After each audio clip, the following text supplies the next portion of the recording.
slides are to illustrate you what is the state of the art in flood forecasting in the world.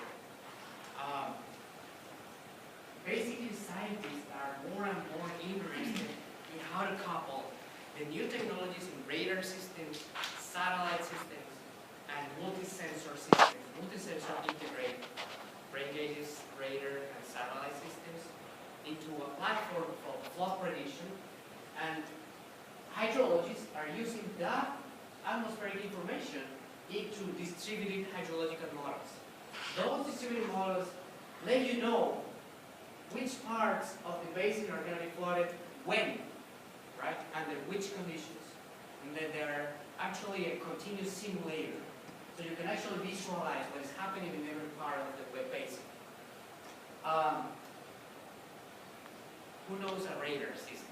Who has seen a radar before? Have you been to the airport? You've seen the radar, right? That thing that spins around an axis. It's keeping track of the cloud systems and seeing the drops, the raindrops. And based on the density of raindrops, they can estimate the intensity of rainfall. Satellites, on the other hand, are from the space looking down the earth. And they can measure the rainfall intensity based on the color of the cloud. The color gives a measure of the temperature of the top of the cloud. This is less accurate. Related color to rainfall intensity is really less accurate than radars.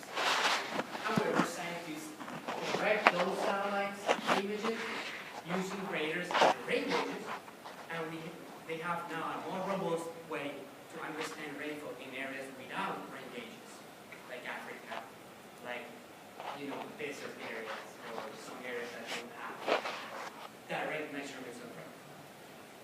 So basically, scientists have ended up knowing more about the development of a flood, and they have now, for example, in this mountain area of Colorado, we found that people cannot have more than 30 minutes to leave their homes. Predictability, the limit of predictability of floods is 30 minutes.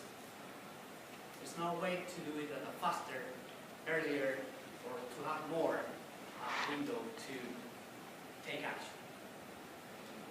And finally, let's discuss a little bit about what caused the 2013 flood in Colorado.